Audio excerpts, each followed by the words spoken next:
ربیع الاول بس آ ہی رہا ہے نا، 12 ربیع الاول۔ دیکھو چند دلائل میں ہمیشہ سے دیتا ہوں، ان کو ریپیٹ کر دیتا ہوں۔ نبی صلی اللہ علیہ وسلم نے فرمایا میری امت کے 73 فرقے ہوں گے، یہی فرمایا نا آپ نے؟ فرمایا کلہم فی النار، سب کے سب جہنم میں ہوں گے سوائے ایک کے۔ صحابہ نے پوچھا یا رسول اللہ وہ کون سا فرقہ ہوگا؟ آپ نے فرمایا ما انا علیہ و اصحابی، جس پر میں اور میرے صحابہ تھے۔ نبی نے یہ کیوں نہیں فرمایا کہ جو قرآن پر عمل کرتے تھے وہ جنتی ہوگا؟ یہ کیوں نہیں فرمایا کہ جو قرآن اور حدیث پر عمل کرتے ہیں وہ جنتی ہوں گے؟ یہاں قرآن کا تذکرہ نہیں ہے، بلکہ آپ نے فرمایا جس پر میں اور میرے صحابہ۔ وجہ اس کی یہ ہے کہ کیونکہ یہ 73 فرقے اسلام کی طرف منسوب ہوں گے نا، تو قرآن کو تو سب مانتے ہوں گے، کیونکہ اگر قرآن کا انکار کر دیں پھر تو اسلام رہا ہی نہیں نا، پھر تو اسلام کے فرقے تھوڑی ہوئے۔ تو ان میں ہر شخص سہارا قرآن سے لے رہا ہوگا، دلائل کہاں سے دے رہا ہوگا؟ قرآن سے۔ تو نبی کی حدیث کا مطلب یہ ہوا کہ ان کی قرآن کی آیتوں سے متاثر مت ہونا، بلکہ دیکھنا میرا کس پر عمل تھا، کیونکہ قرآن سب سے زیادہ سمجھنے والا میں اور قرآن پہ سب سے زیادہ عمل کرنے والا میں۔ تو قرآن کی آیت کی کوئی ایسی تشریح اگر کر رہے ہیں جس پر میرا عمل ہی نہیں ہے، اس کا مطلب وہ تشریح غلط ہو رہی ہے۔ جیسے ربیع الاول میں ایک دلیل دی جاتی ہے قل فبذالک قل بفضل اللہ وبرحمتہ فبذالک فلیفرحوا۔ اللہ سورہ یونس میں فرماتے ہیں ہم نے تمہیں قرآن کی نعمت دی تو تمہیں چاہیے کہ اس پہ خوش ہو جاؤ۔ اب لوگ کہتے ہیں اللہ تو کہہ رہے قرآن کی نعمت پہ خوش ہو جاؤ، تو نبی کی نعمت پہ تو اور زیادہ خوش ہونا چاہیے۔ تو نبی کی نعمت ہمیں ربیع الاول میں ملی ہے تو ہمیں ربیع الاول میں کیا ہونا چاہیے؟ خوش ہونا چاہیے۔ اب یہ قرآن کی ایسی تشریح ہو رہی ہے جس پر نبی صلی اللہ علیہ وسلم کا عمل نہیں ہے، یہ آپ اپنی تشریح کر رہے ہیں۔ کیونکہ قرآن کا اگر یہ مطلب ہوتا تو سب سے پہلے ربیع الاول میں نبی خوش ہوتے اور خوشی مناتے، پھر صحابہ خوش ہوتے اور خوشی مناتے۔ ہم تو دیکھ رہے ہیں نہ نبی نے خوشی منائی نہ صحابہ نے خوشی منائی۔ اب اس آیت کا مطلب کیا ہے؟ اس آیت کا مطلب یہ بھائی تمہیں قرآن کی نعمت ملی ہے خوش ہو جاؤ، تو کسی بھی ٹائم پہ خوش ہو سکتے ہو آپ، اور خوشی منانے کا تھوڑی قرآن کہہ رہا ہے۔ خوش ہونا الگ چیز ہے، خوشی منانا الگ چیز ہے۔ ہم جب بھی قرآن کا سوچتے ہیں ہمیں خوشی ہوتی ہے۔ اب یہ تو نہیں کہ مٹھائیاں بانٹنا شروع کر دیں، ہم گلے میں ہار ڈالنا شروع کر دیں اپنے بھی اور دوسروں کے بھی کہ بھئی قرآن ملا ہے، تو بھئی وہ آج تھوڑی ملا ہے، وہ تو 1400 سال پہلے ملا ہے۔ اور اب ہم پڑھتے ہیں تو خوش ہوتے ہیں۔ خوش ہونا ایک الگ چیز ہے، خوشی منانا ایک الگ چیز ہے۔ تو ہر آدمی قرآن سے ریفرنسز دے رہا ہوتا ہے۔ جناب پروفیسر غامدی صاحب بھی قرآن سے ریفرنسز دے رہے ہوتے ہیں، لیکن جب بتاؤ کہ بھئی حدیث میں کیا ہے، نبی نے اس پر کیسے عمل کیا، اس آیت کی کیسے نبی نے ایکسپلین کیا، وہاں آ کے مسئلہ خراب ہو جاتا ہے۔ تو اب یہ بات خوب اچھی طرح سمجھیں کہ نبی صلی اللہ علیہ وسلم نے جو یہ فرمایا نا کہ ما انا علیہ و اصحابی، جس پر میں اور میرے صحابہ تھے۔ اچھا یہاں تک بات ختم نہیں ہوئی۔ بعض حدیثوں کی ایسی تشریح کی جائے کرتے ہیں لوگ کہ جس پر صحابہ کا عمل نہیں تھا، تو نبی نے صرف یہ نہیں فرمایا کہ جس پر میں، بلکہ آپ نے اپنے ساتھ کس کو ایڈ کیا ہے؟ صحابہ کو بھی۔ کیونکہ جیسے قرآن کی آیتوں کی غلط تشریح کی جاتی ہے، اسی طرح حدیثوں کی بھی غلط تشریح کی جاتی ہے۔ 3 طلاق کا 3 ہونا یہ تمام صحابہ کا فتویٰ ہے۔ اب کوئی آپ کے سامنے حدیث پیش کر رہا ہے کہ 3 طلاقیں ایک ہوتی تھیں، تو سمجھ لو کہیں گڑبڑ کر رہا ہے، وہ حدیث کو ایکسپلین کرنے میں غلطی ہو رہی ہے، اس سے حدیث کا مطلب سمجھنے میں غلطی ہو رہی ہے اس سے۔ کیونکہ کسی ایک صحابی سے بھی نہیں ملتا کہ اکٹھی 3 طلاق کو ایک کہا انہوں نے۔ سارے صحابہ اکٹھی 3 کو کتنا کہتے ہیں؟ 3 کہتے ہیں۔ ہمارے پیغمبر نے معیار بتا دیا، بھائی کوئی حدیث کو ایسے ایکسپلین کر رہا ہے کہ صحابہ کے اگینسٹ جا رہی ہے، نہیں ماننا اس کو۔ فرقے سارے یہیں سے بنتے ہیں، کوئی قرآن کا لیبل لگا کے فرقہ بنائے گا، کوئی حدیث کا لیبل لگا کے۔ اسی وجہ سے کیا کہا گیا ہے کہ جو جنتی فرقہ ہے نا وہ ہے اہل سنت والجماعت، جو سنت کو بھی مانتا ہے اور صحابہ کے اجماع کو بھی مانتا ہے، جماعت صحابہ کو بھی مانتا ہے۔ قرآن و سنت کی وہ تشریح نہیں کرتا جو صحابہ سے میچ نہیں کرتی. اس حدیث سے ہمیں پتہ چلتا ہے کہ بھئی جو اہل سنت والجماعت ہیں وہ جنتی فرقہ ہے. سمجھ میں آ رہی ہے بات کہ نہیں آ رہی؟ لیکن آج بڑا مسئلہ یہ ہے کہ جو آدمی کسی بھی غلط چیز کی طرف جائے گا وہ لیبل بہت اچھا لگا لے گا. مثال کے طور پر ہمارے ہاں بہت سے حضرات ایسے ہیں جو اسلاف کے اقوال کو نہیں مانتے, نام سلفی رکھ لیا انہوں نے. میں سارے سلفیوں کو برا نہیں کہہ رہا, لیکن بہت ایسے ملیں گے کہ اسلاف کے جب قول ان کے سامنے پڑھ پڑھ کے سنائے جائیں وہ نہیں مانتے اس کو, لیکن کہتے اپنے آپ کو کیا ہیں, سلفی کہہ رہے ہوتے ہیں. رنگی کو نارنگی کہیں, تند مال کو کھویا, چلتی کو گاڑی کہیں. جو چلتی بھی چیز ہے اس کو لوگ کیا کہتے ہیں, گاڑی. گاڑی کا مطلب تو گڑی بھی ہے. اور جو تند مال ہے اس کو کہتے ہیں جو اتنا بہترین مال کو کھویا, یعنی کوئی ہم نے دودھ بھی کھو دیا یہاں پہ. اور نارنگی, حالانکہ وہ تو رنگی بھی چیز ہے نا, اتنا کلر پیارا ہوتا ہے, اس کو لوگ کیا کہتے ہیں, نارنگی, یعنی رنگی نہیں ہے اس میں. تو یہی حال آج کل فرقوں کے اچھے اچھے لیبل میں. اسلاف کی ایک نہیں ماننا, نام کیا رکھ لینا, سلفی. اہل سنت والجماعت یعنی حدیث اور صحابہ کو فالو نہیں کرنا, سنت اور جماعت, صحابہ کی جماعت کو فالو نہیں کرنا, نام کیا رکھ لینا, ہم اہل سنت والجماعت ہیں. سمجھ میں آ رہی بات؟ ملتے جلتے ناموں سے لوگ دھوکہ کھا رہے ہیں. جماعت المسلمین نے کیا گڑبڑ کی؟ حدیث میں آتا ہے جو مسلمانوں کی جماعت سے الگ ہو کے نیا فرقہ بنائے گا وہ جہنم میں جائے گا. جب مسلمانوں کی جماعت سے الگ ہوا ایک فرقہ 1975 میں, اس الگ فرقے, وہ فرقہ جماعت المسلمین سے الگ ہوا ہے نا مسلمانوں کی جماعت سے, اس نے نام اپنا کیا رکھ لیا, جماعت المسلمین. تو یہ ملتے جلتے ناموں سے دھوکہ کھانے کی بالکل بھی ضرورت نہیں ہے. یہ لیبل ہے مارکیٹ میں چل رہے ہیں. میں بار بار ایک مثال دیتا ہوں کہ ایک آدمی نے چینی کی بوری پہ چاول لکھا ہوا تھا. لوگوں نے پوچھا بھائی اس کے اندر چینی ہے, باہر چاول کیوں لکھا ہوا ہے؟ کہتا ہے مکھیوں کو دھوکہ دینے کے لیے. تو بتاؤ مکھی دھوکے میں آ جائے گی؟ مکھی تو دھوکے میں نہیں آتی, کیونکہ بوری کے اندر جو چینی کی خوشبو ہے وہ اس کو لائے گی. آپ لیبل سے دھوکے میں آتے ہو. جو اپنے آپ کو سلفی کہتے ہیں آپ سمجھتے ہو یہ اسلاف کے قول اقوال پر عمل کرتے ہیں. جو اپنے آپ کو اہل سنت والجماعت کہتا ہے آپ سمجھتے ہو یہ حقیقت میں اہل سنت والجماعت ہیں. جو اپنے آپ کو جماعت المسلمین کہتا ہے آپ سمجھتے ہو یہ سچی مچی کے جماعت المسلمین ہے. آپ اس خوشبو کو نہیں دیکھ رہے کہ عملی دنیا میں کون ہے جو حدیث اور صحابہ کو فالو کر رہا ہے, پریکٹیکل لائف میں کون ہے. اس پہ آپ غور و فکر کرنے کے لیے تیار ہی نہیں ہو. تو ناموں سے میں جانے کی بالکل بھی ضرورت نہیں ہے. کام کو دیکھو, کام کیا ہے, کام اہل سنت والجماعت والا ہونا چاہیے. اب یہیں سے ہم ربیع الاول کو دیکھتے ہیں. ربیع الاول کو کہ یہ جو ربیع الاول ہے جس میں ہم خوشیاں منا رہے ہیں, مٹھائیاں بانٹ رہے ہیں, ہار پھول ہے, اور اب تو بہت کچھ ہونے لگا ہے. طواف شروع ہو گئے ہیں, ایک کعبہ کی شبیہ بنائی جاتی ہے, اس کا طواف ہو رہا ہے, کیک کٹ رہے ہیں. یعنی بدعت میں جتنا آگے جائیں گے تو جاتے چلے جائیں گے نا آپ. لیکن آپ پہلے اسٹیپ سے دیکھیں, مٹھائیاں تو بٹتی ہیں, حلوے تو پکتے ہی ہیں. یہ تو بہت کم درجے کا کوئی بدعت کو فالو کرے گا نا تو پہلا اسٹیپ ہے اس کا. لیکن ہمیں تو ایک لڈو بھی نہیں ملتا نبی کی سیرت میں. حلوہ تو آگے کی چیز ہے بھائی. ایک مبارکبادی کا پیغام بھی نہیں ملتا ہمیں پیغمبر کی سیرت میں کہ ربیع الاول آیا ہو اور ہمارے نبی نے کسی کو مبارکبادی کا پیغام دیا ہو, یا چلو نبی نے نہیں دیا صحابہ نے دیا ہو. کوئی ایک ضعیف موضوع روایت بھی نہیں ہے اس بارے میں. سمجھ میں آ رہی ہے بات کہ نہیں آ رہی؟ تو اب اگر کوئی اسکالر قرآن و سنت کے دلائل کے انبار لگا دیں, اس کا مطلب بھائی وہ قرآن و سنت کی اپنی اخپل تشریح ہے. یہ پشتوں میں کہتے ہیں اخپل ہے.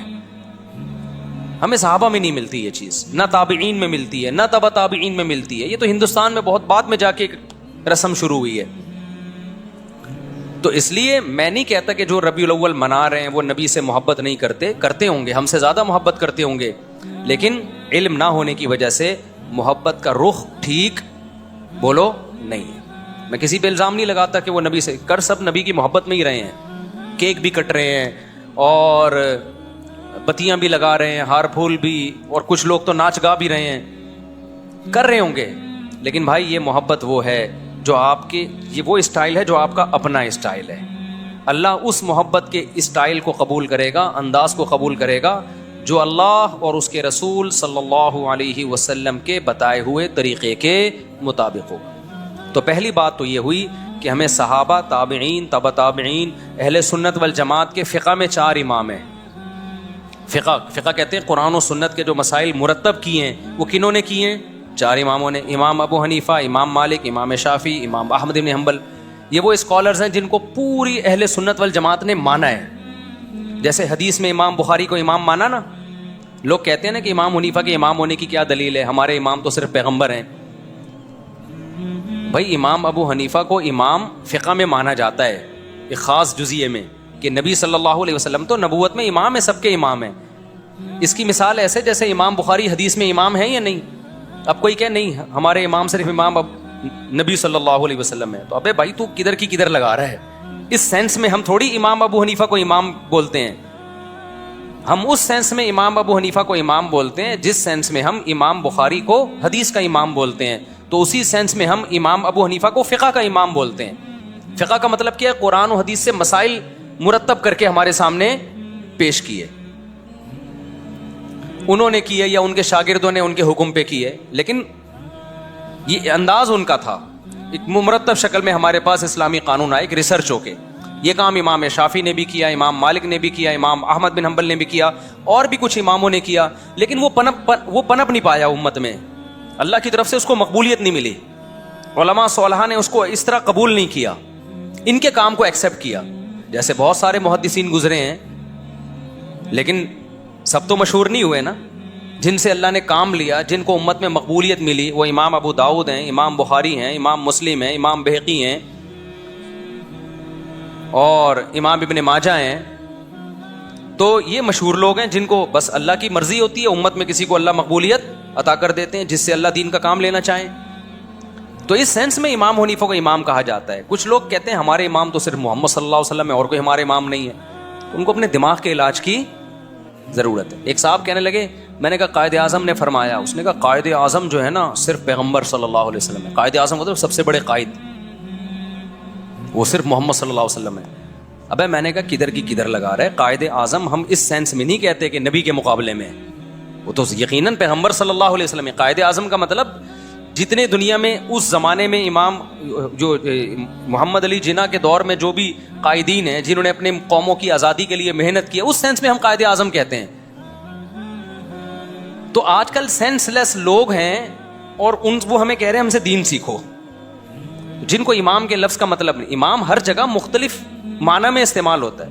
اب آپ کو ہمارے امام مفتی طارق مسعود صاحب ہیں، اگلا کہ ہمارے امام تو صرف جو ہے محمد صلی اللہ علیہ وسلم ہے، تو آپ کہو بھائی ہم مسجد کے امام کی بات کر رہے ہیں، نماز میں ہمارے امام مفتی صاحب ہیں، اگلا بولے نہیں نماز میں بھی ہمارا امام محمد صلی اللہ علیہ وسلم ہے۔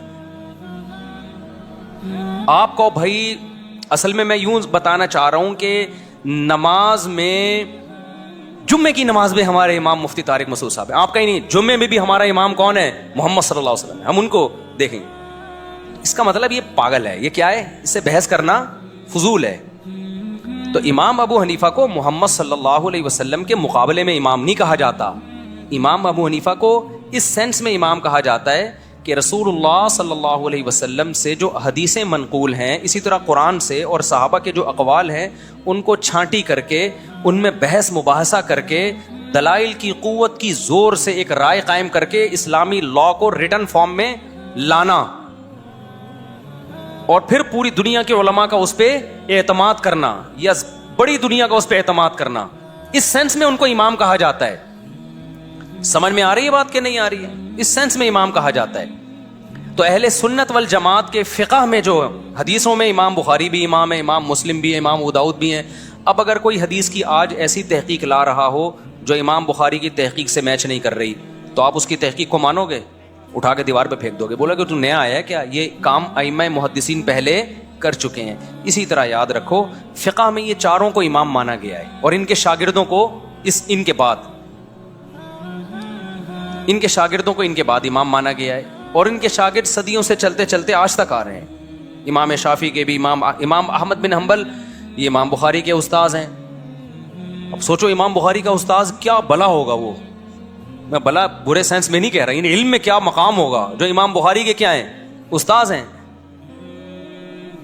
اور پھر امام احمد بن حنبل کے استاذ ہیں امام شافعی، سمجھ رہے ہو؟ پھر امام شافعی کے استاذ ہیں محمد ابن حسن جو امام ابو حنیفہ کے شاگرد ہیں، اور امام محمد بن حسن کے استاذ کون ہیں؟ امام ابو حنیفہ۔ تو انہوں نے مرتب کیا ہے، ان کے شاگردوں نے کیا، لیکن انہی کے حکم پہ اور انہی کے اقوال کو ترتیب دے کے نا، کتاب الوضو، کتاب الزکوٰۃ، کتاب الصوم، اس سے پہلے یہ ترتیب ہمیں نہیں ملتی تھی، جیسے حدیثوں کی ترتیب نہیں ملتی تھی ہمیں، حدیثیں تو تھیں، ترتیب نہیں تھی، تو ایسے ہی فقہ کے مرتب ہونے سے پہلے فقہ تو تھا، مسائل تو تھے، مرتب بعد میں کیا گیا ہے۔ اب جب ایک چیز مرتب ہو جاتی ہے نا تو پھر آپ اس کے پابند ہو جاتے ہیں۔ پھر اس میں یہ کہنا کہ اس کی کیا دلیل ہے کہ میں ابو حنیفہ یا امام شافعی کے فقہ کو فالو کروں، نبی کے دور میں تو کچھ بھی نہیں تھا، تو میرے بھائی یہ بالکل ایسی فضول بات ہے جیسے کوئی کہ مجھے کیا ضرورت ہے امام بخاری کی کتاب کو فالو کروں، نبی کے دور میں تو یہ کتاب تھی نہیں۔ بھائی نبی کے دور میں یہ ساری حدیثیں تھیں، مرتب بعد میں کیا گیا، صحیح ضعیف کو چھانٹا بعد میں کیا ہے، جب کر لیا تو اب آپ اس کو فالو کرنا پڑے گا آپ کو اس کو۔ تو اسی طرح نبی کے دور میں، صحابہ کے دور میں مسائل تھے، مرتب نہیں تھے، چھانٹی نہیں تھے، ضعیف قول بھی تھا، صحیح قول بھی تھا، ان ائمہ نے مرتب کر کے قانون کو مرتب کر دیا۔ اب جب مرتب کر دیا، پوری امت اس پہ جمع ہو گئی، اب آپ اس سے ہٹو گے تو آپ ایک نیا فتنہ کھڑا کرو گے، اب آپ کو اس کا پابند ہونا ہے۔ میں سمجھا پا رہا ہوں اپنی بات؟ تو اس لیے اب جو دلیل دی جاتی ہے وہ ایسے کہ قرآن، حدیث، اجماع امت اور فقہ، وہ اسلامی فقہ جو آج سے پہلے اہل سنت والجماعت کے اماموں نے مرتب کر دیا ہے، اب اس میں دکھانا پڑے گا آپ کو۔ تو ہم دیکھتے ہیں ان چاروں میں ربیع الاول کا تذکرہ نہیں ملتا ہمیں کہ ربیع الاول کوئی مقدس مہینہ ہے، یا ربیع الاول میں لڈو کھانا ہے، یا لڈو میں اس لیے بولتا ہوں مزہ لڈو میں ہے، حلوے بولنے میں مزہ نہیں آتا۔ بھائی ہم ربیع الاول میں لڈو کھا نہیں رہے، بولنے تو دو نا، اتنی بھی سختی نہیں ہے اسلام میں۔ تو لڈو کا جو مزہ ہے نا، اصل میں یہ لڈو میں نے یہاں سے سیکھا ہے۔ ہمارے بچپن میں ایک دوست تھے، وہ کہیں رشتہ لینے بھیجا نا انہوں نے، تو ان کا رشتہ ہو گیا، تو وہ ہمارے بڑوں، خاندان کے بڑوں میں سے آتے تھے، تو اب وہ جس دن جا رہے تھے نا منگنی کرنے، تو میرا کزن مجھے کہہ رہا تھا ان کے دل میں لڈو پھوٹ رہے ہیں، تو وہاں سے مجھے لڈو کا لفظ یاد ہو گیا۔ ان کے دل میں کیا پھوٹ رہے ہیں؟ وہ اپنی نا مسکراہٹ چھپا نہیں پا رہے تھے، تو میرے دوست نے مجھے ان کے دل میں لڈو پھوٹ رہے ہیں۔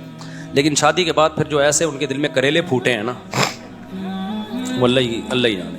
تو خیر، تو ہم دیکھتے ہیں نہ امام ابو حنیفہ سے اس بارے میں کچھ منقول ہے، نہ امام شافعی سے، نہ امام مالک سے، نہ امام احمد ابن حنبل سے۔ یہ چاروں فقہ کے امام ہیں جن کو پوری دنیا میں فالو کیا گیا ہے۔ آپ انڈونیشیا میں جاؤ گے سارے شافعی ملیں گے، ملیشیا میں جاؤ گے سارے شافعی ملیں گے آپ کو، ایران میں جاؤ گے جو اہل سنت والجماعت میں سارے حنفی ملیں گے آپ کو، ازبکستان، آذربائیجان جو روس سے آزاد ریاستیں ہیں ان میں سارے حنفی ملیں گے آپ کو، پورا افغانستان حنفی ہے، پورا پشاور حنفی، پورا لاہور، سوائے چند فیصد لوگوں کے جو حنفی نہیں ہیں، وہ بھی اب حنفی نہیں ہوئے، ان کے باپ دادوں میں جاؤ گے وہ بھی سارے کیا تھے؟ حنفی۔ کچھ لوگ کہتے ہیں ہم منگول ہیں، تو منگول سارے حنفی تھے جب اسلام قبول کیا تھا انہوں نے۔ سمجھ میں آ رہی ہے بات؟ کچھ لوگ کہتے ہیں ہم کیا ہیں؟ منگول ہیں، تو آپ ماضی میں جاؤ گے سارے منگول کیا تھے جب اسلام قبول کیا تھا؟ سارے کیا تھے؟ وہ حنفی تھے۔ یہاں تک کہ آج جو یہ کہہ رہے ہیں نا ہندوستان پاکستان میں حنفی نہیں ہوں، تو وہ نہیں ہے تو اس کے ابا حنفی تھے، ابا نہیں ہو تو دادا حنفی تھے، دادا نہیں تو پردادا تو کنفرم کیا تھے؟ حنفی۔ اسلام آیا ہی حنفی ہی اسلام لے کر آئے ہیں بر صغیر میں۔ سمجھ میں آ رہی ہے بات؟ بر صغیر میں اسلام کون لے کر آیا ہے؟ حنفی لائے ہیں، تو سارے حنفی تھے۔ جتنے بر صغیر میں آپ کو حنفیوں کے علاوہ نظر آئیں گے نا، یا شافیوں کے علاوہ، تو وہ دادا پردادا پردادا کے اوپر، بس اس سے آگے ان کے سارے کون تھے؟ وہ حنفی۔ تو پوری دنیا میں جہاں بھی اسلام گیا ہے نا، اور آج تھوڑی گیا ہے، صدیوں پہلے گیا ہے، تو یا تو حنفی تھے۔ پورا افریقہ مالکی ہے، وہاں امام مالک کے فالوورز پہنچے جنگوں میں، جہاد میں، تو وہاں سارا کیا ہے؟ فقہ مالکی ہے۔ ملیشیا، انڈونیشیا، سارا کیا ہے؟ فقہ شافعی ہے۔ پورا ہندوستان، پورا بنگلہ دیش، پورا افغانستان، پورا برما، یہ پوری آبادی چائنا سے کئی گنا زیادہ ہے، یعنی کئی گنا تو نہیں لیکن بہت زیادہ ہے۔ یہ سارے کیا تھے بھائی؟ جب اسلام آیا حنفی تھے۔ کوئٹہ پورا کیا جب اسلام آیا؟ حنفی۔ افغانستان میں جتنے بڑے بڑے جہادی کمانڈر گزرے ہیں جو لڑتے رہے ہیں غیر مسلموں سے، ہندوستان میں آ کے جو راجپوتوں سے لڑائیاں ہوئی، ہندوؤں سے لڑائیاں ہوئی، پانی پت کی لڑائی، وہ سارے حنفی تھے۔ شاہ اسماعیل شہید رحمۃ اللہ علیہ جو انگریزوں کے خلاف جہاد کرنے نکلے، وہ اور ان کی فوج میں سارے کیا تھے؟ حنفی۔ مجدد الفسانی رحمۃ اللہ علیہ، جنہوں نے جب اکبر بادشاہ نے نیا دین نکالا اور ملحد ہو گیا، اس کے جو ہے نا اس کو اصلاح کرنے والے اور ہندوستان میں اسلام کو بچانے والے مجلسانی وہ بھی کیا تھے. تو آپ کو ہندوستان کی 1200 سالہ تاریخ میں سارے حنفی ملیں گے. آپ ملیشیا کی 1200 سالہ تاریخ میں سارے شافعی ملیں گے آپ کو. سعودی عرب کی 1200 سالہ تاریخ میں 70-75% حنبلی ملیں گے آپ کو. سمجھ رہے ہیں؟ اور یہ چاروں اہل سنت کے والجماعت کے مکاتب فکر ہیں. اب یہاں لوگ ایک بات کہتے ہیں کہ ہمیں تو نبی نے حنفی نہیں کہا، نہ ہمیں نبی نے شافعی کہا ہے. سمجھ رہے ہو بات کو؟ ہم تو مسلم ہیں، یقیناً مسلم ہیں، غیر مسلم کے مقابلے میں. اللہ نے ہمارا نام مسلم رکھا ہے، کس کے مقابلے میں؟ غیر مسلم. لیکن جب اہل سنت والجماعت میں ہی قانون مرتب ہو گیا تو اس قانون میں اگر کوئی ایک مکتبہ فکر کو فالو کر رہا ہے تو وہ دوسرے مکتبہ فکر سے جو اپنی پہچان الگ کرے گا مسلم کہہ کے نہیں کرے گا. اب کوئی شافعی یہاں بیٹھا ہوا ہو، مجھ سے پوچھے آپ کیا ہیں، میں کہا مسلم، تو کہے گا میں کیا غیر مسلم نظر آ رہا ہوں تجھے؟ تو حنفی کہا جاتا ہے شافعی کے مقابلے میں، حنبلی کہا جاتا ہے شافعی کے مقابلے میں. اور اس کی ضرورت کبھی پڑتی نہیں ہے، کبھی پڑے تو کہا جاتا ہے، ورنہ پڑتی نہیں ہے ضرورت اس کی. سمجھ رہے ہو کہ میں تو ابھی صرف یہ بتانے کے لیے بتا رہا ہوں کہ یہ جو آج کل نئے نئے مارکیٹ میں فرقے آ رہے ہیں نا کہ ہمارا کوئی فقی دین نہیں ہے، نہ ہم حنفی ہیں نہ شافعی ہیں، ان کے ابا دادا پردادا کیا تھے؟ سارے حنفی تھے. اب یا تو وہ سارے غلط تھے یا یہ غلط ہیں. تو لوگ بڑے آرام سے کہہ دیتے وہ سارے غلط تھے. وہ سارے کیا تھے؟ غلط. میرے ایک بیان پہ کسی نے کمنٹس کیے کہ اگر صدیوں سے مسلمان غلط چیز پہ چلے آ رہے ہیں تو کیا ہم اس غلطی پہ باقی رہیں کیا؟ یہ کمنٹ بہت دفعہ آتے ہیں میرے بیان پہ. مفتی صاحب بار بار یہ کہتے ہیں کیا یہ سارے صدیوں سے غلط تھے، کیا یہ سارے صدیوں سے غلط تھے. پھر لوگ یہ بھی نیچے کمنٹس، میں کمنٹس بہت پڑھتا ہوں اپنے بیانات کے نیچے تاکہ مجھے بھی اصلاح کا موقع ملے نا، مجھے پتہ چلے ہمارے بیان کا امپیکٹ کیا ہو رہا ہے، پبلک جا کدھر کو رہی ہے. تو بہت سے لوگ یہ کہتے ہیں کیا یہ سارے غلط تھے. پھر دلیل میں کہ یہود و نصارہ میں بھی تو سارے غلط تھے، یہود و نصارہ بھی تو صدیوں سے غلط چلے آ رہے ہیں، تو وہ غلط ہو سکتے ہیں تو ہم نہیں غلط ہو سکتے. تو خوب سمجھ لو، اس قوم کو، اس امت کو یہود و نصارہ پہ قیاس کرنا غلط ہے. یہود و نصارہ میں جو پیغمبر آئے وہ آخری نبی نہیں تھے، لہذا اللہ کی طرف سے کوئی گارنٹی نہیں تھی کہ یہ گمراہ نہیں ہو سکتے، لہذا وہ صدیوں سے سارے گمراہ ہو گئے. وہ آخری نبی نہیں ہے اور نئے نبی نے آنا ہے. لیکن ہمارے پیغمبر صلی اللہ علیہ وسلم کے بعد اب کوئی نیا پیغمبر نہیں آئے گا، لہذا اللہ نے ضمانت لی ہے کہ اب یہ امت صدیوں سے غلط بات پہ جمع نہیں ہو سکتی، کیونکہ نیا پیغمبر آ کے تھوڑی ٹھیک کریں گے اس امت کو. تو علماء صلحاء نہیں ٹھیک کرنا ہے، تو سارے غلط ہو گئے تو ٹھیک کون کرے گا؟ کیا 15ویں صدی میں 2-4 اسکالر آ کے ٹھیک کریں گے کیا؟ نہیں آئی بات میرا خیال ہے سمجھ میں. تبھی حدیث میں آتا ہے لا تجتمع امتی علی ضلالہ. آپ نیٹ پہ لکھیں، اس کا ریفرنس آ جائے گا، عربی میں لکھ دیں آپ. نبی صلی اللہ علیہ وسلم نے فرمایا میری امت گمراہی پہ جمع نہیں ہو سکتی. اس میں آپ نے یہ نہیں فرمایا کہ فلاں سن میں نہیں ہو سکتی، فلاں میں ہو سکتی ہے، مطلب کبھی بھی جمع نہیں ہو سکتی. جب کبھی بھی نہیں ہو سکتی تو اس کا مطلب صدیوں سے جو اتنی بڑی امت چلی آ رہی ہے نا، یہ ٹھیک تھی بھائی. آپ غلط ہیں جو نئی نئی چیزیں مارکیٹ میں آ رہی ہیں. جتنے آپ کو یہاں ملیں گے نا جو حنفیت کو چھوڑ چکے ہیں، ان کے ابا یا تو حنفی، ابا بھی چھوڑ چکے تو دادا حنفی نکلیں گے ان کے. یہ 2-3 صدیوں سے پہلے یہ سلسلہ جاتا ہی نہیں. کوئی قبر بھی نہیں دکھا سکتا کسی غیر حنفی کی ہندوستان میں 250-300 سال پرانی. سمجھ رہے ہو؟ زندہ تو دور کی بات، قبر بھی نہیں ملے گی آپ کو. تو انگریزوں سے ہم لڑے ہیں بھائی، انگریزوں نے ہم سے حکومتیں چھینی ہیں. خلافت عثمانیہ کا خاتمہ ہوا، وہ بھی سارے حنفی تھے جنہوں نے خلافت قائم کی ہے. 300-400 سال تو بڑی اسٹرانگ خلافت تھی. تو یورپ انہی کو مسلم سمجھتا تھا، انہی کے خلاف سازشیں کرتا تھا، انہی کی حکومت کو توڑا گیا ہے. وہ اسلامی لا جو خلافت عثمانیہ میں 500-600 سال چلا ہے وہ تو فقہ حنفی تھا سارا، وہ بھی غلط. بنو عباس میں زیادہ تر فقہ حنفی تھا، وہ بھی غلط. بنو امیہ میں جو سب سے بڑے قاضی تھے امام ابو یوسف تھے قاضی القضاء، وہ بھی حنفی تھے. تو یار یہ کدھر کو آپ قوم کو لے کے جا رہے ہو ہیں؟ کوئی غیر مسلم جب اسلام قبول کرے اور آپ کو حنفی شافی سارے غلط ہوتے ہیں، ایک دین محمدی پہ آ جاؤ، تو غیر مسلم اس نعرے سے اٹریکٹ تو بہت ہوگا، لیکن اس کو ایک بہت بڑا سوال پیدا ہوگا کہ جب ہم کتابوں کی طرف جاتے ہیں، ہم علماء کی سیرت پڑھتے ہیں، تو 4 طبقات ملتے ہیں کتابوں میں. آپ جب بھی کسی عالم کی سیرت پڑھیں گے نا تو یا تو طبقات حنفیہ میں ہوگا، یا طبقات شافعیہ میں، یا طبقات مالکیہ میں، یا طبقات حنابلہ میں. اس کے علاوہ کہیں ملے گا ہی نہیں آپ الا ماشاء اللہ اکا دکا، علامہ شوکانی ہو گئے، ابن حزم ظاہری ہو گئے، چند ایک کروڑوں میں. سمجھتے ہو کہ نہیں سمجھتے ہو؟ تو یہ جو لیبل اچھے اچھے لگا کے آپ کو لوگ کہہ رہے ہیں نا ہم فرقوں کے خلاف ہیں، وہ فرقوں کے خلاف نہیں ہیں، وہ ایک نیا فرقہ مارکیٹ میں لانچ کر رہے ہیں. میں بار بار یہ بات کہتا ہوں، سمجھتے ہو؟ اچھا، بات سے بات چل پڑی ہے. ابھی میں تو ربیع الاول پہ بات کر رہا تھا. لوگ یہ بھی کہتے ہیں کہ ان چاروں کو پہ ریسرچ کر کے ایک کیوں نہیں کر دیتے آپ؟ یہ بڑا سوال کیا جاتا ہے کہ یار 4 مکاتب فقہ ہیں، حنفی، مالکی، شافعی، تو قرآن حدیث سے ریسرچ کر کے ایک پہ آ جاؤ نا. دیکھو ان چاروں اماموں نے قرآن حدیث ہی پہ ریسرچ کر کے بہت سی چیزوں میں اتفاق کر لیا ہے. اب جن چیزوں میں ہو گیا ان میں تو چاروں متفق ہیں، سب میں ہر میں 4 رائے تھوڑی ہیں. بہت سے مسائل ایسے ہیں جن میں ریسرچ ہوئی 3 امام ایک طرف ہو گئے. بہت سے مسائل میں ریسرچ ہوئی 2 کی رائے ایک طرف اور 2 کی ایک طرف. کچھ مسائل ایسے ہیں جن میں 1 کی رائے ایک طرف اور تینوں کی دوسری طرف. وہ ریسرچ کے بعد ہی ہوئی ہے. اب جب ہو گئی اب اس اختلاف کو ختم نہیں کیا جا سکتا، کیونکہ اب اس کو ختم کرنے کے لیے بیٹھیں گے تو نئی نئی آرا اور وجود میں آئیں گی. اتھارٹی کون ہے جو یہ فیصلہ کرے گی کہ یہ صحیح ہے وہ غلط ہے؟ یہ تو ایک نئی جنگ میں امت چلی جائے گی نا. اب اس کا حل یہی ہے کہ ایک کو فالو کرو، دوسرے کو برا مت کہو، کیونکہ وہ بھی قرآن حدیث سے، یہ بھی قرآن حدیث سے ہے. تو امت صدیوں سے اس ٹریک پہ چل رہی ہے اور بڑی کامیابی سے چلی ہے. اسی ٹریک پہ چلتے ہوئے دنیا پہ حکومت کی ہے. ہندوستان میں ہم نے 1000 سال حکومت کی. اگر ہم ہندوستان میں بیٹھ جاتے ہیں نا کہ نہیں یہ غلط ہے، نیا بناؤ، تو نیا نہیں بنتا.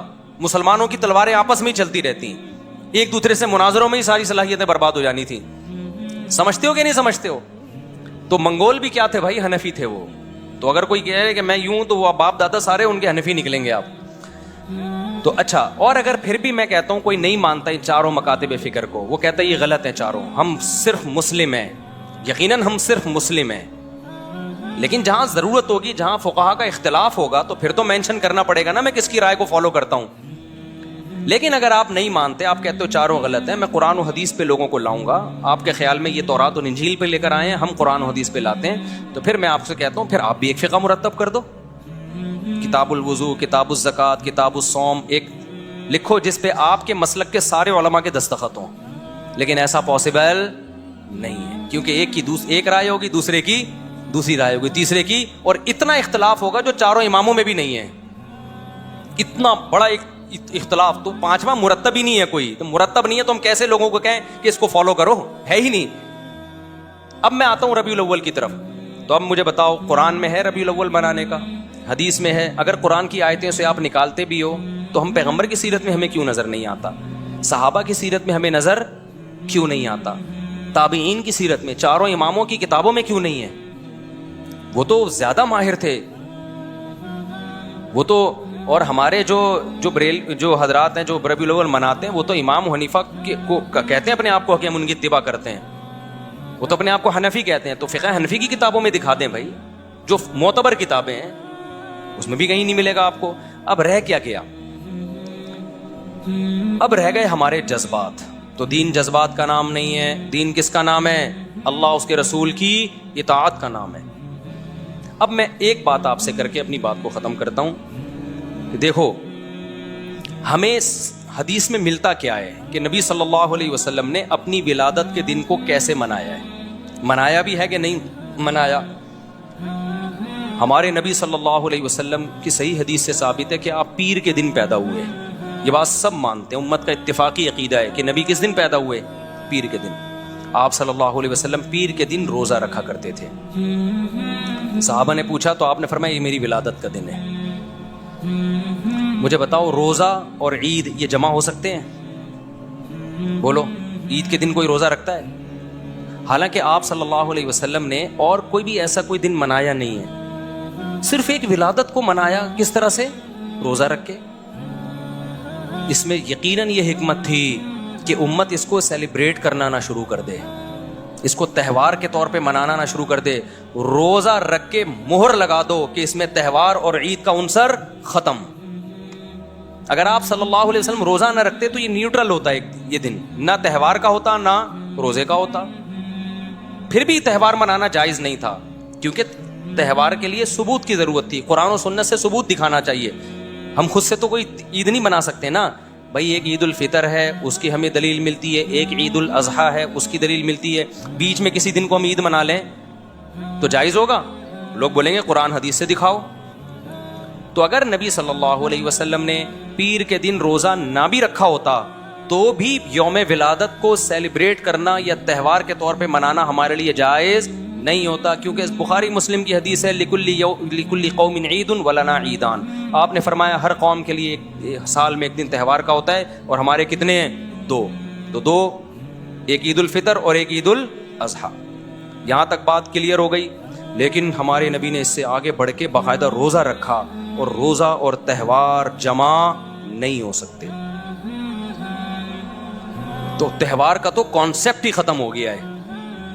آپ کہہ سکتے ہو ہم رات کو مناتے ہیں عید میلاد النبی, ہم دن میں تھوڑی مناتے ہیں. ہم کب مناتے ہیں؟ رات کو. اور بڑی مشکل میں اسلامی تہوار جتنے بھی ہوتے ہیں دن میں ہوتے ہیں, راتوں میں غیر مسلموں کے تہوار ہوتے ہیں. عیسائیوں کی کرسمس صبح 8 بجے ہوتی ہے, رات کو 12 بجے ہوتی ہے. رات کو عیسائیوں کو دیکھا ہوگا سج دھج کے بتیاں وتیاں لگا کے جو بھی وہ کرتے ہیں. ہمارے تہوار دن کی روشنی میں, جبکہ دن میں نبی نے روزہ رکھ لیا. اب ایسا نہ ہو آپ 12 بجے کو روزہ رکھنا شروع کر دو. پیر کا روزہ ہے, 12 کا تو روزہ بھی نہیں ہے. یہ تو میں سمجھانے کے لیے, کیونکہ روزے کے لیے بھی ثبوت چاہیے. ویسے تو سال میں کسی بھی دن روزہ رکھو آپ, اسپیشل اس دن کو زیادہ فضیلت سمجھ کے روزہ رکھنا یہ جائز نہیں ہے. تو نبی نے اپنے یوم ولادت میں روزہ رکھا. پہلی بات, تہوار رات کو نہیں ہوتے. اسلامی تہوار کب ہوتے ہیں؟ دن میں ہوتے ہیں. کیوں؟ اسلام نے دن کی روشنی میں, کیونکہ رات کے نا جب خوشی مناتا ہے تو برائیوں کی طرف ذہن جاتا ہے انسان کا, شراب کباب کی طرف جاتا ہے. تبھی دیکھو کرسمس میں کتنی شرابیں پی جاتی ہیں, کتنا کچھ ہوتا ہے الٹا پلٹا. اسلام نے کانسیپٹ رات سونے کے لیے, عبادت کے لیے, دن کیا ہے؟ خوشی کے لیے. صبح صبح ہم عید کی نماز کیسے نہا دھو کے آتے ہیں, اس بہانے بہت سے پوستی صبح اڑے جاتے ہیں اس بہانے. کتنا نورانی وقت ہوتا ہے. جمعہ بھی ایک چھوٹی عید ہے, حدیث میں اس کو بھی مجازن عید کہا گیا ہے. اس میں بھی خطبہ ہوتا ہے جیسے عیدوں میں ہوتا ہے, اس میں بھی 2 رکعتیں ہوتی ہیں جیسے عید میں. جمعے کی وہی شرائط ہیں جو عید کی شرائط ہیں. جمعہ گاؤں میں نہیں ہوتا. صحابہ کرام گاؤں سے جمعہ شہر میں پڑھنے آیا کرتے تھے. عید کی نماز بھی گاؤں میں نہیں ہوتی. جمعے کے لیے بھی کچھ شرطیں ہیں کہ اتنے افراد ہوں گے تو جمعہ ہوگا. عید کے لیے بھی شرطیں ہیں کہ اتنے افراد ہوں گے تو عید کی نماز ہوگی. 2 آدمی عید کی نماز نہیں پڑھ سکتے, 2 آدمی جمعے کی نماز بھی نہیں پڑھ سکتے. عید میں بھی خطبہ ہے, جمعے میں بھی کیا ہے؟ خطبہ. عید کے دن روزہ رکھنا بھی حرام, اور اسپیشلی جمعے کو خاص کر کے روزہ رکھنے کو بھی نبی نے ناپسند کیا ہے. تو ساری باتیں جمعے میں عید والی پائی جاتی ہیں کہ نہیں پائی جاتی؟ اب آپ ذرا دلائل کو سمجھیں. اس سے پتہ چلتا ہے جمعے میں بھی عید کا کانسیپٹ ہے. اب آپ دیکھو, سب سے پہلے جو آسمانی مذہب ابھی جو باقی ہے ان میں یہودی مذہب تھا. ان کے لیے ہفتے کا دن مقدس, ہفتے کے دن وہ جمع ہو کے عبادت کرتے. اس کے بعد کون سی قوم آئی؟ عیسائیوں کی. ان کے لیے کون سا دن مقدس تھا؟ اتوار کا. اس کے بعد مسلمان آئے تو کون سا ہونا چاہیے تھا؟ پیر کا. کیا خیال ہے بھائی؟ تو وہ تو نبی کا یوم ولادت بھی تھا. تو وہ تو 2 وجہ سے, ایک تو یہ کہ ہم عیسائیوں کے بعد آئے تو اتوار کے بعد پیر بنتا ہے, اور دوسرا ہمارے نبی کا یوم ولادت بھی ہے تو نور اللہ نور. اب تو ہمارے لیے پیر کا دن اور مقدس ہونا چاہیے تھا, اور تہوار منانا چاہیے, نہا دھو کے کپڑے پہن کے. جمعہ جو ہے پیر کو ہونا چاہیے تھا, لیکن اسلام نے کیا کر دیا اس کو؟ ریورس. نا نا نا نا نا, اتوار کے بعد پیر تو آتا ہے, اور تم آئے بھی عیسائیوں کے بعد ہو, لیکن میں ریورس کر کے جمعے کی طرف لے جاؤں گا, تاکہ کسی کے ذہن میں یہ تصور نہ بیٹھ جائے کہ نبی کا چونکہ یوم ولادت ہے اس لیے اس کو سیلیبریٹ کرنے کے لیے ہمیں یہ دن مقدس بنا کے ہمیں دیا گیا ہے, تاکہ ہم اس میں نہائیں دھوئیں, صاف ستھرے کپڑے پہن کے مسجدوں میں آئیں. تو آپ مجھے بتاؤ, ہفتے میں 7 دن ہیں, ان میں ایک دن یوم ولادت ہے, تو آپ نہاتے اس دن ہو, خوشبوئیں اس دن لگاتے ہو, یا جمعے کو لگاتے ہو؟ کبھی دیکھا نبی صلی اللہ علیہ وسلم نے پیر کے دن خوشبوئیں لگائی ہوں, نہائے ہوں؟ ویسے تو آپ ڈیلی خوشبو لگاتے تھے, لیکن اسپیشلی جو آپ کے لیے جوڑا تھا وہ جمعے کے دن کے لیے تھا. جو اچھا جوڑا پہنتے تھے آپ, اسپیشلی جو خوشبوئیں لگاتے تھے وہ کس دن؟ جمعے کے دن. اسپیشلی جو آپ نے نہانے کا حکم دیا کس دن؟ جمعے کے دن. اسپیشلی جو اچھے سے اچھا کپڑا پہننے کا حکم دیا کس دن؟ جمعے کے دن. تو پیر کو کیوں نہیں کیا آپ صلی اللہ علیہ وسلم نے؟ میں سمجھا پا رہا ہوں اپنی بات؟ تو تمام دلائل سے پتہ چلتا ہے بھائی کہ ہمارے نبی تو روزہ رکھ کے اس میں بڑی عید کا کانسیپٹ بھی ختم کر رہے ہیں, اور چھوٹی عید کا کانسیپٹ جو جمعے والی عید ہے اس کا کانسیپٹ بھی ختم کر رہے ہیں. تو اتنا کچھ ہونے کے بعد بھی اگر آپ کہتے ہو کہ نہیں جی نبی کے یوم ولادت کو ہم نے سیلیبریٹ کرنا ہے, ہم نے خوشی منانی ہے, جو نہیں منا رہے وہ شیطان ہے, سبھی تو جہاں میں خوشیاں سوائے ابلیس کے سبھی تو جہاں میں خوشیاں, ایسا کوئی شعر ہے. تو باتیں کرنے پر گورنمنٹ کی طرف سے کوئی پابندی نہیں ہے, لیکن ان دلائل کو اللہ کے سامنے دے کر آپ اللہ رسول کو مطمئن نہیں کر سکتے. تو یہ دیوبندی بریلوی بحث نہیں میں کر رہا, دیوبندی بریلوی تو بہت بات کے نام ہیں, ہم تو بات کر رہے ہیں سیدھا سیدھا بھائی قرآن کی بات کرو, حدیث کی بات کرو. اور آپ فقہ میں فقہ حنفی کو فالو کرتے ہو, آپ کہتے ہو قرآن حدیث کی تشریح میں جب اختلاف ہوگا تو ہم کس کو فالو کریں گے؟ فقہ حنفی کو فالو کریں گے. یہی مطلب ہوتا ہے فقہ حنفی کو فالو کرنے کا. یہ مطلب نہیں ہوتا کہ قرآن حدیث کے خلاف ہم فقہ حنفی کو فالو کر رہے ہیں یا نبی کے خلاف. نبی کے خلاف کوئی شخص فقہ حنفی کو فالو کرے تو وہ کافر ہے, کیونکہ نبی کی بات پر ابو حنیفہ کی بات کو ترجیح دے رہا ہے وہ. لیکن ہوتا ایسے نہیں ہے, ہوتا یہ کہ نبی کے بات کے کئی مطلب نکل رہے ہیں, تو اس میں کس کی رائے کو ترجیح دی جا رہی ہے؟ ابو حنیفہ کی رائے کو. اپنی رائے کے بجائے یا آج کل کے اسکالرس کے بجائے فقہ حنفی کو ترجیح دی جا رہی ہے یا فقہ شافعی کو ترجیح دی جا رہی ہے. تو آپ تو کچھ بھی نہیں ہے آپ کے پاس. تو اس کا مطلب یہ ہوا کہ بھائی پھر یہ خواہشات ہیں یا وہ جذبات ہیں جس پہ اللہ اس کے رسول صلی اللہ علیہ وسلم کی طرف سے مہر نہیں لگی ہے. تو پھر بدعت اسی کو تو کہتے ہیں, اٹ از کالڈ بدعت. اور کسے کہتے ہیں بدعت؟ تو اچھا ایک آخری بات میں کر کے, اگر یہ واقعی تہوار ہے نا 12 ربیع الاول یا یوم ولادت, اب تو 12 ربیع الاول نبی کا تاریخ ولادت ہے ہی بھی نہیں, لیکن اب فرض کر لیں کہ چلو ہے, اگر یہ ہے تو اس میں دو چیزیں ہیں. دنیا میں جتنی بھی قومیں ہیں نا, جتنے بھی مذہب ہیں, ان کا اپنے تہواروں میں کوئی اختلاف نہیں ہوتا, وہ سب سیلیبریٹ کرتے ہیں تہوار کو. تہوار کی یہ ڈیفینیشن ہے.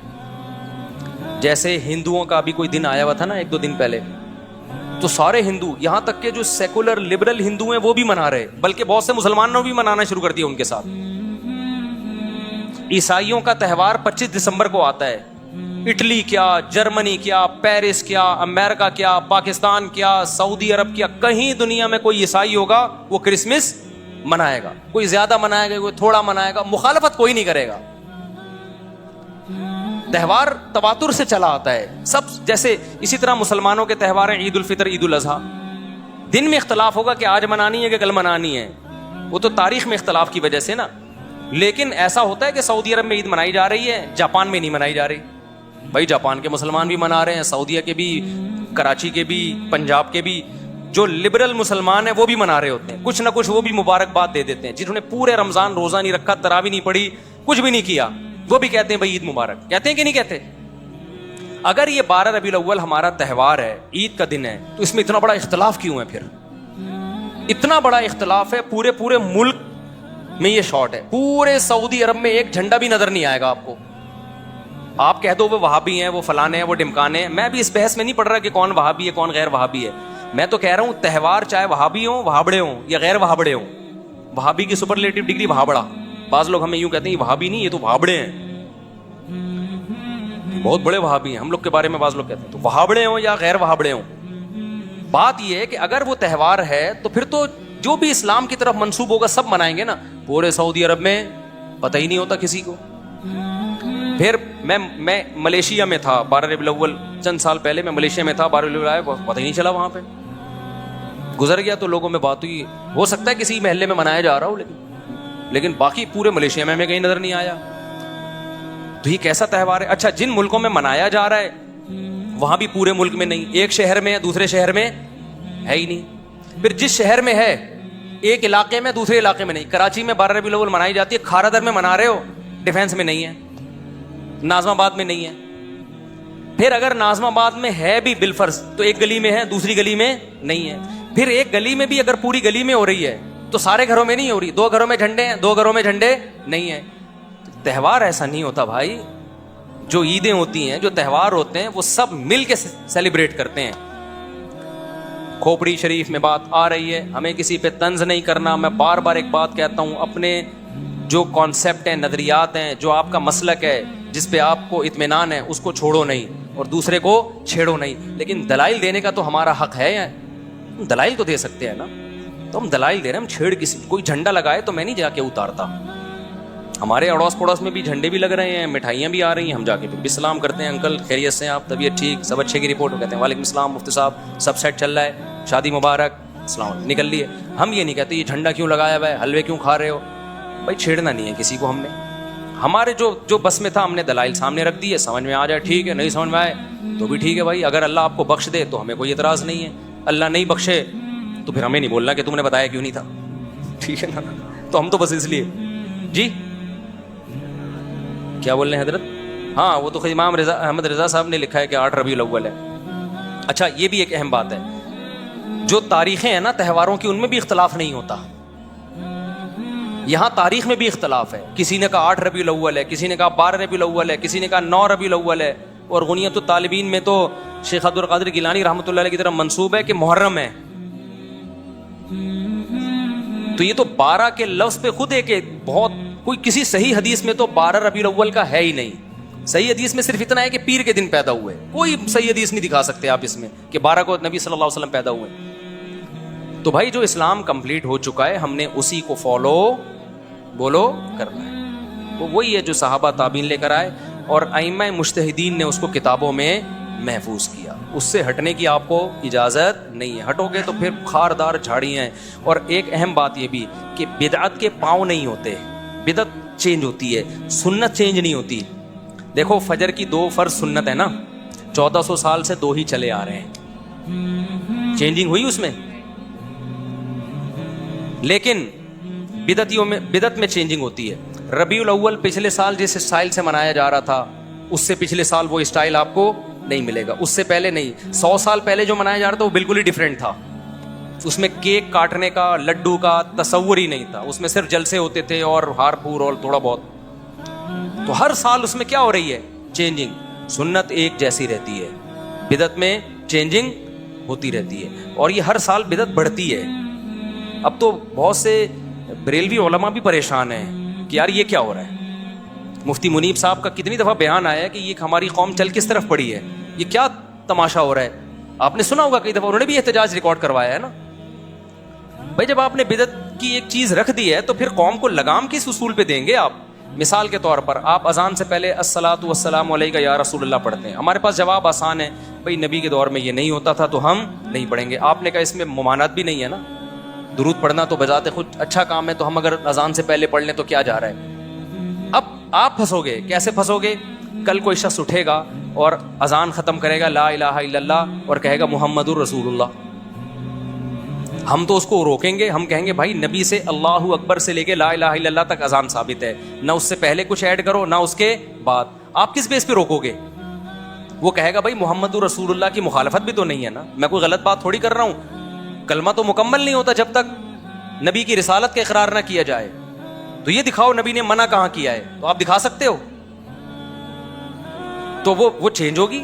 کل کوئی آئے گا وہ محمد رسول اللہ بھی کہے گا, پرسوں کوئی آئے گا تو وہ کہے گا اذان سے پہلے بھی اذان سے بعد بھی صلاۃ والسلام, ترسوں کوئی آئے گا. اب آپ دیکھو ہمارے ہاں مسجدوں میں کتنے آرام سے امام اور مقتدی سکون سے چلے جاتے ہیں. اینڈ ٹائم پہ امام مصلی پہ آتا ہے, نماز جیسے کہ سنت ہے. کتنی حدیثوں میں ہے کہ نبی صلی اللہ علیہ وسلم جب مصلی پہ آتے جماعت کھڑی ہوتی اس وقت, ہے کہ نہیں ہے. اور جب فرض نماز ختم کرتے تو امام اور مقتدی کا رشتہ ختم ہو جاتا. یہ حدیثوں میں ہے, سب آزاد ہوتے. ہمارے یہاں کتنا آسان ہے, میں آیا مصلی پہ نماز پڑھائی اس کے بعد میں آزاد ہوں, وہیں سنتیں پڑھوں, بہتر ہے گھر جا کے پڑھوں, ختم کہانی. لیکن اگر آپ قرآن و سنت کو فالو نہیں کرتے, خود بھی پھنستے ہو, دوسرے بھی پھنستے ہیں. اب بہت سی مسجدوں میں ہم نے دیکھا ہے امام صاحب آئیں گے پہلے سے بیٹھے ہوئے ہوں گے, تنخواہ اتنی مل رہی ہے جتنی ہمیں مل رہی ہے. ذمہ داری کیا ہو رہی ہے امام کی, ڈبل. وہاں کے امام غصہ کرتے کرے یار یہ دیوبندی مولویوں کے بڑے مزے ہیں یار, آئے پتھری گلی سے نکل لیے, تنخواہ اتنی مل رہی ہے جتنی کس کو مل رہی ہے, ہم کو. اب وہ آئیں گے بیٹھیں گے, پہلے اقامت ہوگی, حی علی الصلاۃ پہ کھڑے ہوں گے سب, پھر امام کو اجتماعی دعا کرانی ہے لمبی جہری. وہ آپ نے ایک امام کو ٹینشن میں ڈال دیا, مقتدی بھی نہیں اٹھ کے جا رہے, وہ ایک ٹینشن میں آ گئے.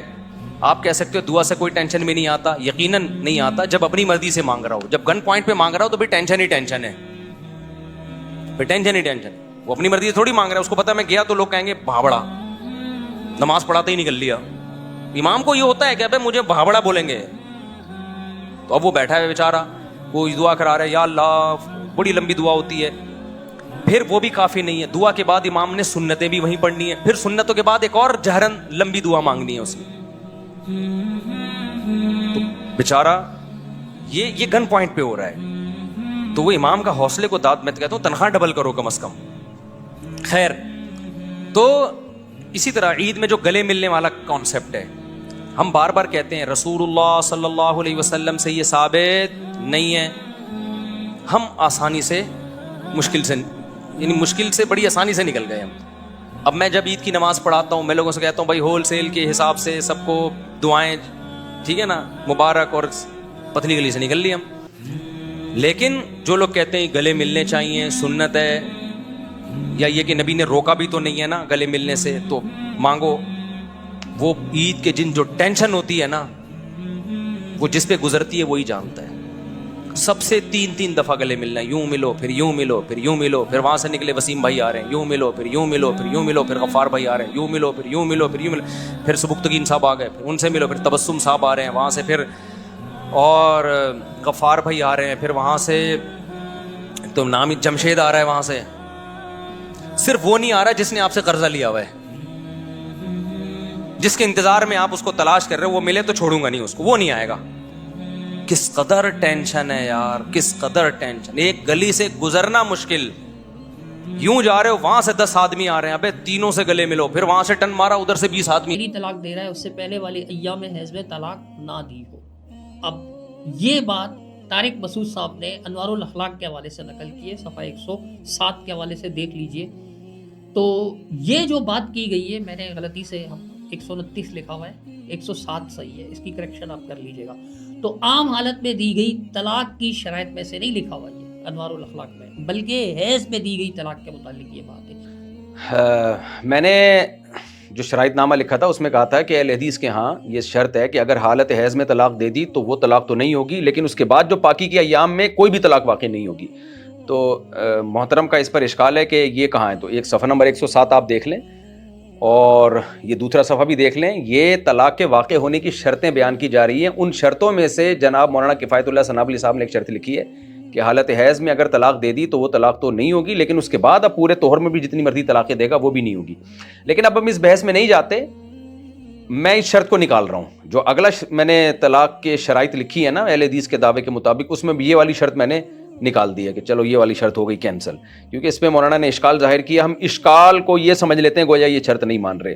چلو بھائی یہ شرط میں نے نکال دی. طارق مسعود صاحب نے تیسری شرط بیان کی کہ پاکی کے ان ایام میں طلاق دی جائے جن میں ہم بستری نہ کی ہو. یہ طارق مسعود صاحب نے شرط بیان کی, اس سے مجھے اتفاق ہے الحمدللہ. تو اس سے بھی اتفاق کر لیا دوسری شرط سے کہ پاکی کے ان ایام میں طلاق دی جائے جن میں ہم بستری نہ کی ہو, یہ بھی اتفاق والی شرط ہو گئی. آگے چلتے ہیں جی. پھر طارق مسعود صاحب نے دوسری طلاق واقع ہونے کی 7 شرطیں لکھی ہیں. پہلی شرط, پہلی طلاق اگر 3 شرطوں کے ساتھ واقع ہو چکی ہے جس کا اوپر ذکر ہوا ہے تو اس پہلی طلاق سے رجوع کر لیا ہو. جی دوسری طلاق کے لیے پہلے سے رجوع کیا جائے گا, جس میں پہلے میں بیان کر چکا ہوں کہ قرآن مجید کی آیت ہے کہ فَإِمْسَاكٌ بِمَعْرُوفٍ أَوْ تَسْرِيحٌ بِإِحْسَانٍ, کہ اچھے طریقے سے رکھیں, کہ رکھنا رجوع ہے. پھر یہ شرط بھی انہوں نے الحمدللہ تسلیم کی ہے کہ دوسری طلاق کو واقع کرنے کے لیے ضروری ہے کہ پہلی طلاق سے رجوع کیا ہو. یہ بھی شرط ہو گئی کلیئر. اب میں نے نئے دعوے میں یہ شرط بھی لکھ لی ہے. البتہ انہوں نے اس کا انکار کیا ہے کہ اچھی نیت سے رجوع کرنا, کہہ رہے ہیں یہ طلاق کے واقع ہونے کے لیے ضروری نہیں ہے. یعنی دوسری طلاق کے واقع ہونے کے لیے یہ ضروری نہیں ہے کہ پہلی طلاق سے اچھی نیت سے رجوع کیا ہو, بس رجوع کر لینا کافی ہے. تو چلو میں نے اچھی نیت والی شرطیں بھی نکال دی ہیں. 2 شرطیں اور نکال دیں, وہ جو تھی نا کہ اب وہ آپ میں خلاصہ آ جائے گا, آپ لوگ بھی زیادہ کنفیوز نہ ہو, پاگل ہو جائیں گے. آگے ان کی میں وہ بیان سنا دیتا ہوں. آگے طارق مسعود صاحب نے دوسری شرط بیان کی کہ پہلی طلاق زبان سے رجوع اور نیت کرے کہ میں نے مزید طلاقیں نہیں دینی ہیں. تو اس پر جو میرا موقف ہے وہ یہ ہے کہ نیت کا تعلق دل سے ہے. اللہ تعالیٰ جانتا ہے یا رجوع کرنے والا, ظاہر سی بات ہے رجوع اگر کوئی کر رہا ہے تو ظاہر میں اس کو رجوع ہی سمجھا جائے گا. اگر آپ نے یہ بات ایسے ہی نقل کی جیسے لکھی ہوئی ہے تو یہ جو لوگوں کو سمجھ میں نہیں آ رہا تھا, لوگوں کی تو خیر ہے.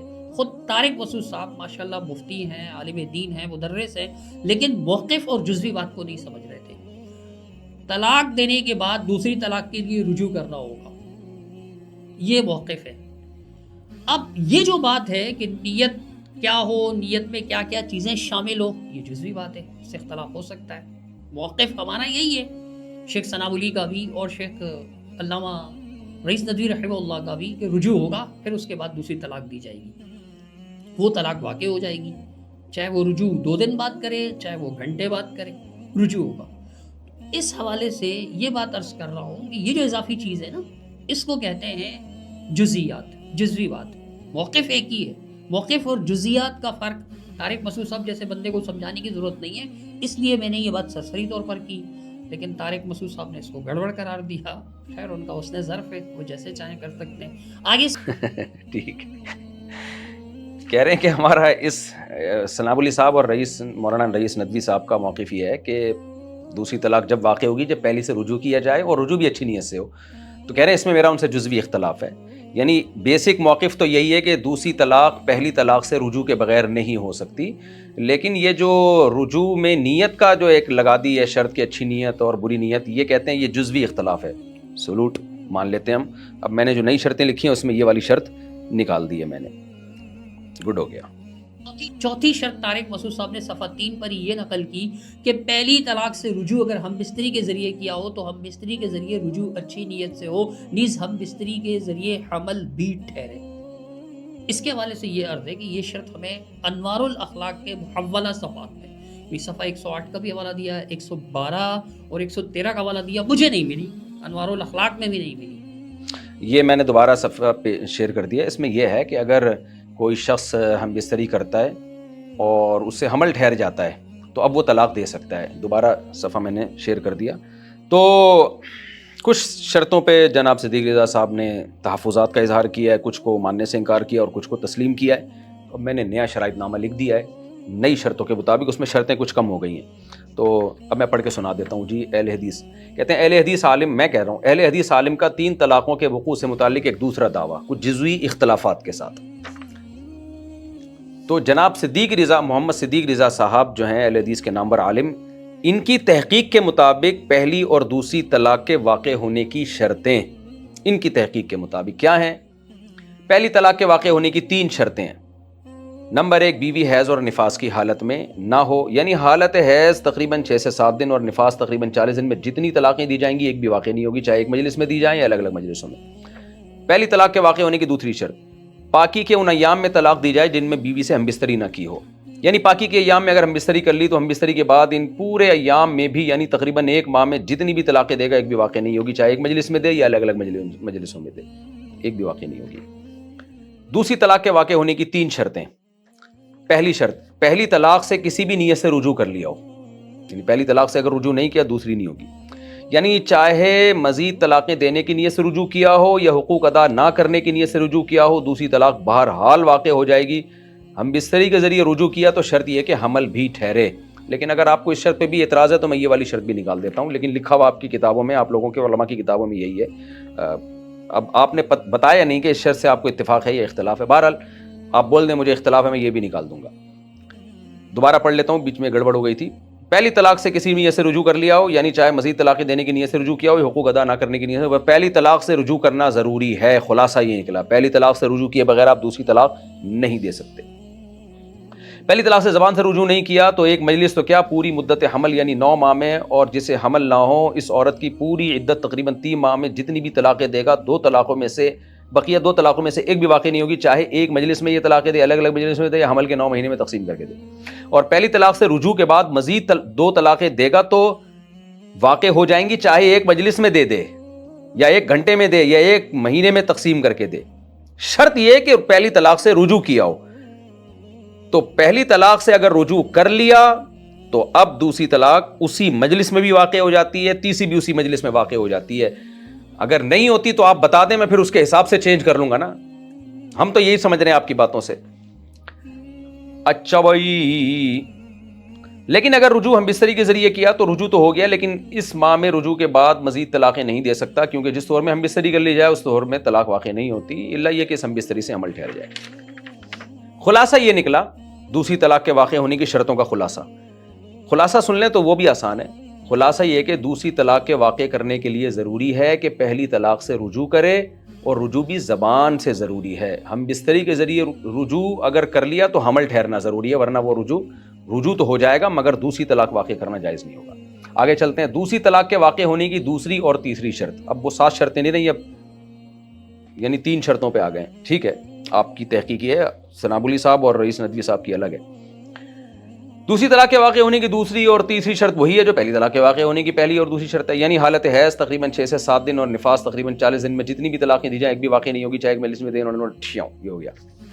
تیسری طلاق کے واقع ہونے کی بھی وہی 3 شرطیں جو دوسری طلاق کے واقع ہونے کی 3 شرطیں۔ اب ان تمام شرطوں کا خلاصہ اور پچھلی اور اگلی شرطوں کا میں آپ کو آسان لفظوں میں بتا رہا ہوں، پڑھ کے سنا رہا ہوں، میں نے خود لکھا یہ۔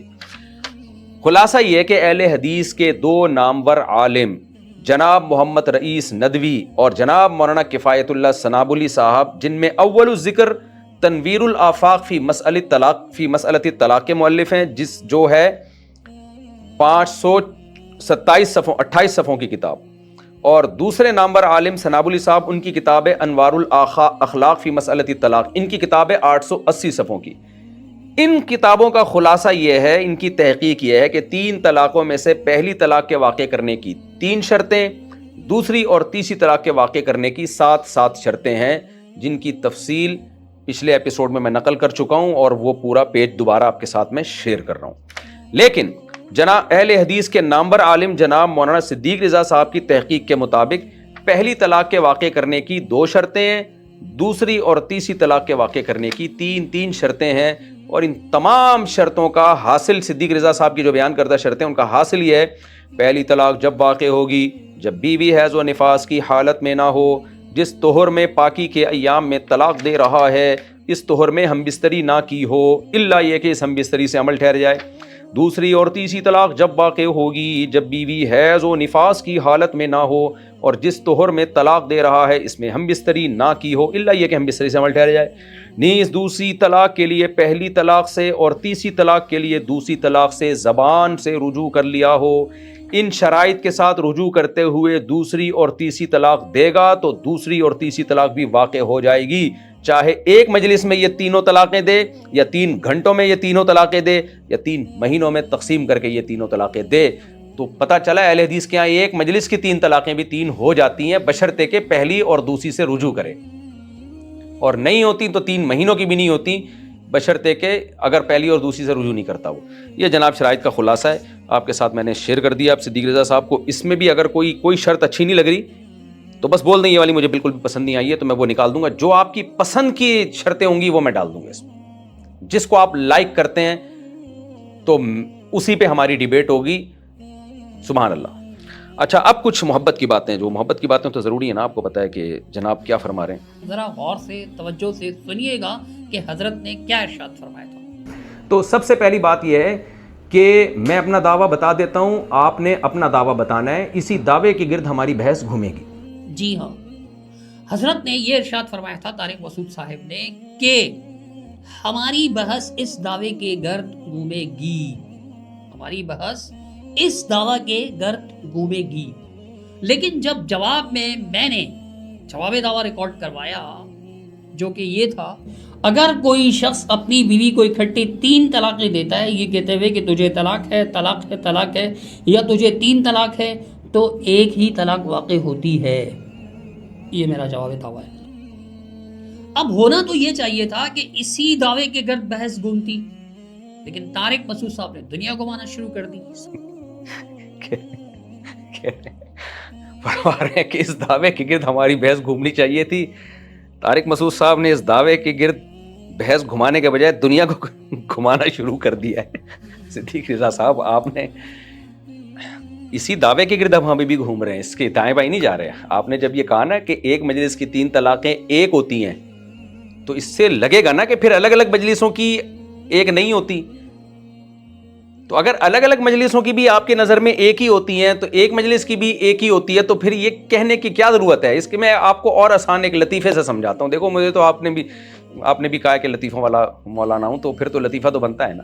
ایک آدمی جو تھا نا، اس کے پاس ایک بندہ آیا پوچھنے کے لیے، اس کے پاس 2 بکرے تھے، ایک وائٹ کلر کا ایک بلیک کلر کا۔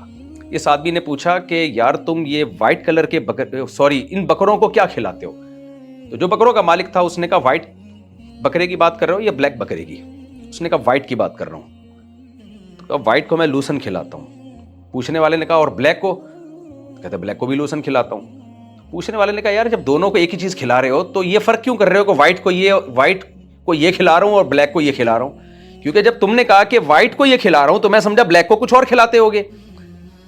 اچھا چلو یہ بتاؤ کہ ان بکروں کو نہلاتے ہو؟ کہہ رہے وائٹ والے کو یا بلیک والے کو؟ اچھا بتا دو وائٹ والے کو۔ کہتے ہاں نہلاتا ہوں۔ اور بلیک کو؟ اس کو بھی نہلاتا ہوں۔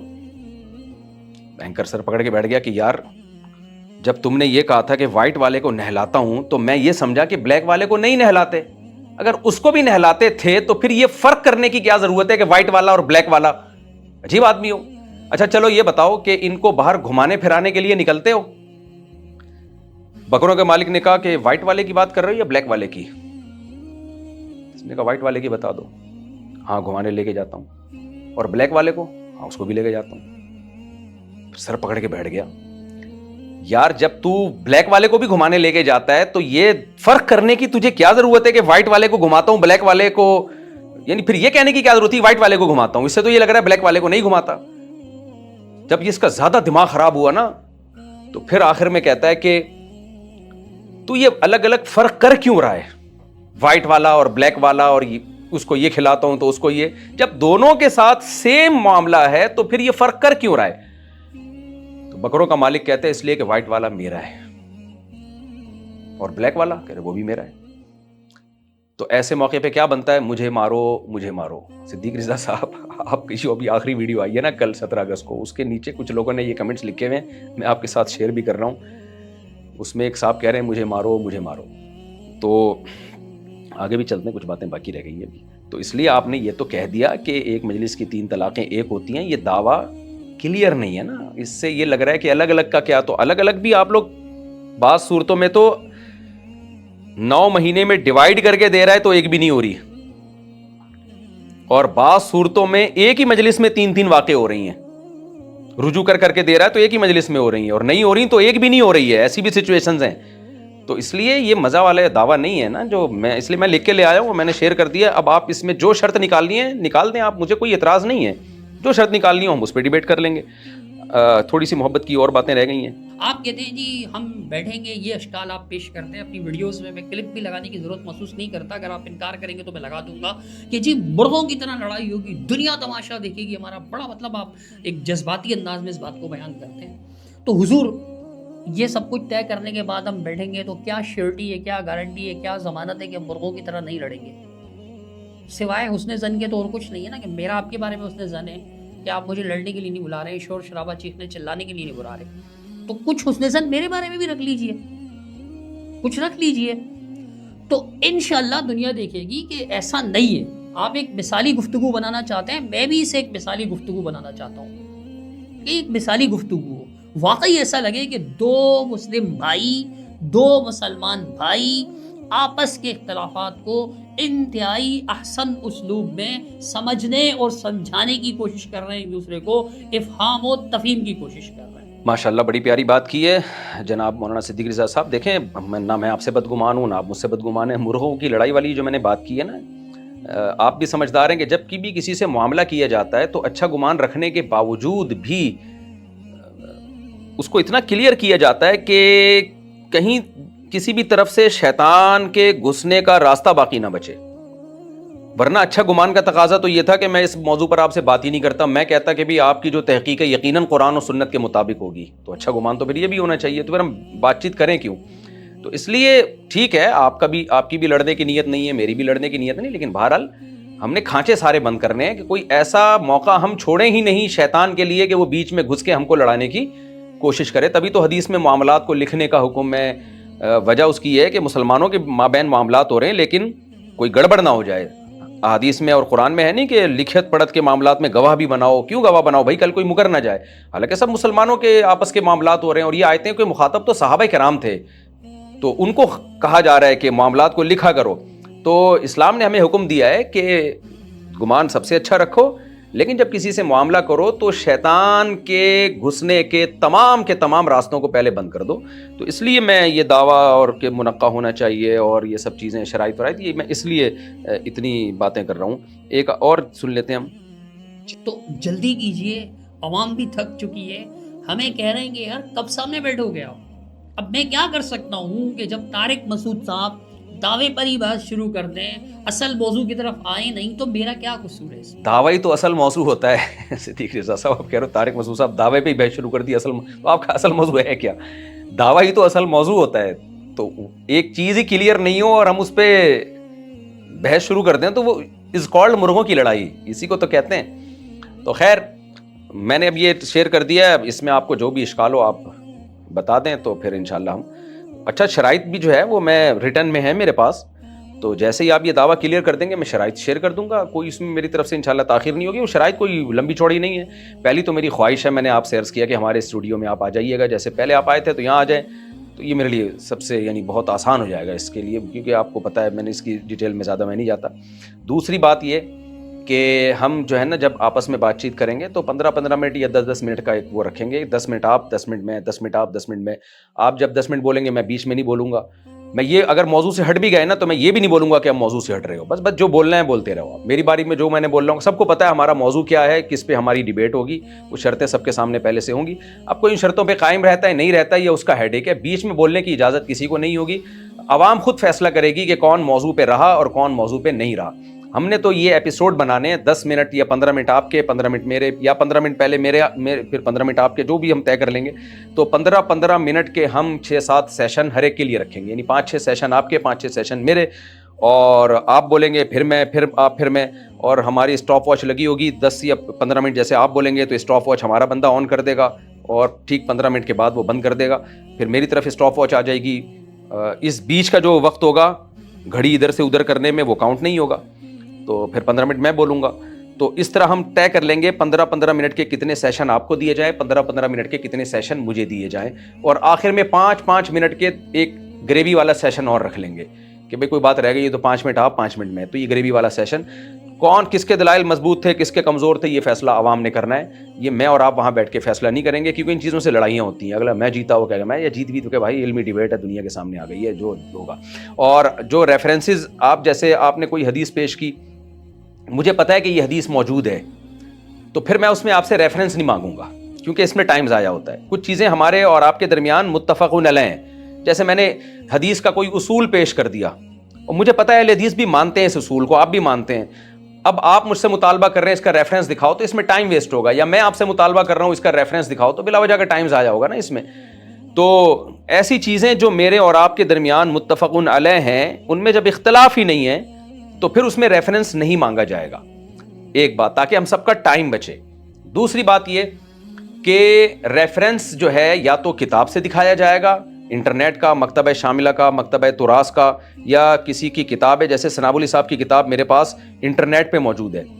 تو کوئی کسی بھی کتاب کا حوالہ دینا ہو تو انٹرنیٹ کا حوالہ بھی چلے گا، فزیکل کتاب کا حوالہ بھی چلے گا. لیکن سامنے والا حوالہ مانگے گا تو دوسرا حوالہ دینے کا پابند ہوگا. اگر وہ حوالہ نہیں مانگتا تو یہ پابند نہیں ہے. بعض دفعہ شک ہوتا ہے پتہ نہیں یہ حدیث کتاب میں ہے بھی یا نہیں ہے، تو پھر آپ ریفرنس دیں گے.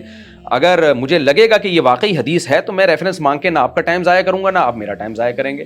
تو یعنی ہم نے اس ڈیبیٹ کو کارآمد بنانا ہے نا. تو یہ سب چیزیں میں ریٹن میں لکھ کے رکھ دوں گا تاکہ بالکل ایک ایک چیز کلیئر ہو.